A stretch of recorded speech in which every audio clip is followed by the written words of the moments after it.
Eu não acho razoável que um cidadão tenha sido colocado por força da soberania popular, ou uma cidadã, ou seja, ganhou a eleição, pode ter ganhado cometendo abuso de poder, mas ganhou. E você ser retirado por uma só decisão. Então, eu acho que a lei dá mais segurança, tá? Para que o tribunal confirme. Inclusive, o tribunal tem que estar na sua totalidade. Eu acho que foi um avanço muito grande, falo por isso. Agora, a pergunta de Gustavo é inteligente, porque ele disse, doutor, de lá para cá, hoje, existe mais risco? Existe.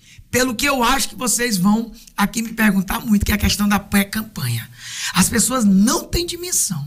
Eu vou repetir, vou olhar para que as pessoas não têm dimensão. Ou, com todo o respeito que eu tenho aos marqueteiros que estão predominando, na minha ótica, sobre as orientações jurídicas. Mas eu tenho visto, vocês não adianta me espremer que eu não falo, mas eu tenho visto em Natal, em Mossoró, em diversas outras cidades. Aqui é impressionante, você abre aqui e vê várias ilicitudes claras em pré-campanha. Assim, uma coisa assim, absurda, uma coisa que eu fico vendo. Os caras estão lendo a legislação mesmo, porque eles estão fazendo atos... Quais? Não, eu vou dizer, eu vou citar. Mas eles estão fazendo atos que são atos que claramente não pode agora. A abertura que tinha, e vamos aqui aproveitar a pergunta de Gustavo, e vamos falar daquela época.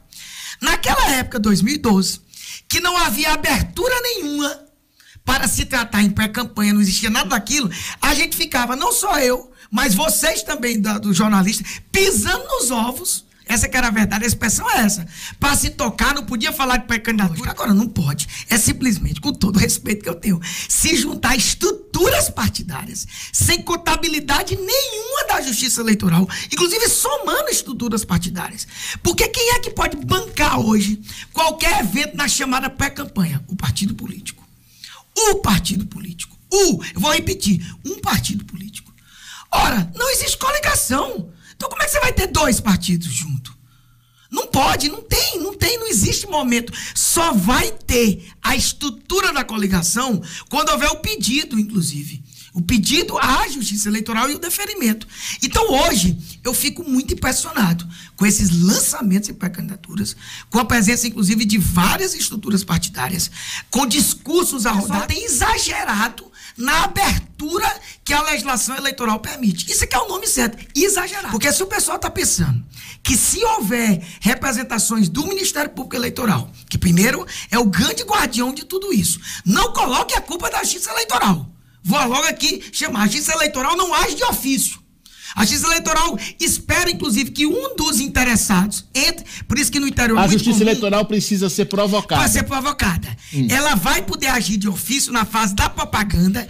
Eu até entendo que na pré-campanha, se a teratologia for muito grande, ela pode agir, mas para conter e nunca para representar o outro. Então, o que acontece? Em interiores pequenos, cidades pequenas, fica todo mundo cometendo ilicitude, com todo o respeito que eu tenho, não é uma crítica, mas é uma constatação. Às vezes o Ministério Público Eleitoral não faz nada, às vezes vê e não faz, com todo o respeito que eu tenho à instituição, mas isso acontece, e aí todo mundo fica cometendo ilicitude. Então é conveniente. É conveniente que um lado cometa ilicitude de um lado, o outro cometa do outro, o juiz não pode fazer nada, quem tem que provocar é o Ministério Público. Mas o senhor lá na minha sala, o senhor disse, obviamente que eu não vou citar, mas o senhor disse que teve ilicitude aqui também em Natal. Teve. Né? Na minha compreensão, sim. Você morre me perguntando onde que é, mas eu vi mais de um, inclusive.